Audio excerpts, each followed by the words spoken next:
இப்போது இன்றைக்கி தான் ஒரு லைனிங் ப்ளவுஸ் ஸ்டிச் பண்ணி முடித்தேன். இந்த ப்ளவுஸ் வந்து எங்கள் அத்தைக்கு தீபாவளிக்கு எடுத்த சாரியிலேருந்து கட் பண்ணி எனக்கு ப்ளவுஸ் தச்சு கொடுன்னு சொல்லிட்டாங்க. அப்புறம் லைனிங் கொடுத்து கட் பண்ணி 10 நாள் ஆச்சு. இன்றைக்கி தான் ஸ்டிச் பண்ணி ஃபினிஷ் பண்ணதே இன்றைக்கி தான் முடித்தேன். நல்லா சூப்பராக வந்திருக்கு. அதாவது நமக்கு எதுவும் தெரியாதுன்னு சொல்கிறத விட சின்ன சின்ன வேலைகளை தெரிஞ்சுக்கிறது ரொம்ப நல்லது தானே. நம்ம டயத்தை சும்மா வேஸ்ட் பண்ணாமல் யூடியூப்லேயே சர்ச் பண்ணி பார்த்தா எத்தனையோ சேனல்ஸில் வந்து ப்ளவுஸ் தைக்கிறதுலாம் சொல்லித்தராங்க. ஈஸியாக சொல்லித்தராங்க. நம்ம வெளியில் போய் கிளாஸுக்கு போக வேண்டிய அவசியமே கிடையாது. இது நம்ம கற்றுக்கிட்டா நம்மளோட ப்ளவுஸை நாமளே தைச்சிக்கலாம்ல. வெளியில் யாருக்கும் தைச்சி கொடுக்க வேண்டிய அவசியமே கிடையாது. நம்மளோட ப்ளவுஸ் நாம் தைச்சிக்கலாம்.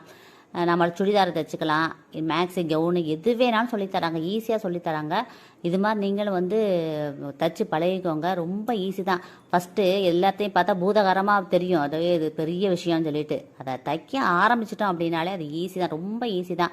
ஒரு 2 ஜாக்கெட் 3 ஜாக்கெட் நீங்கள் தைச்சி முடிச்சிட்டாலே அதோட டவுட்லாம் ஈஸியாக உங்களுக்கு புரிஞ்சிடும். அப்படின்னு டவுட் இருந்தால் கூட யூடியூப்பில் நம்ம சர்ச் பண்ணி பார்த்தோம்னா டவுட்லாம் கிளியர் பண்ணுறதுக்கு நிறையா சேனல்ஸ் இருக்குது. நீங்கள் ட்ரை பண்ணி பாருங்களேன். சூப்பராக தைக்க வருது. நீங்களும் தைச்சி பழகுங்க.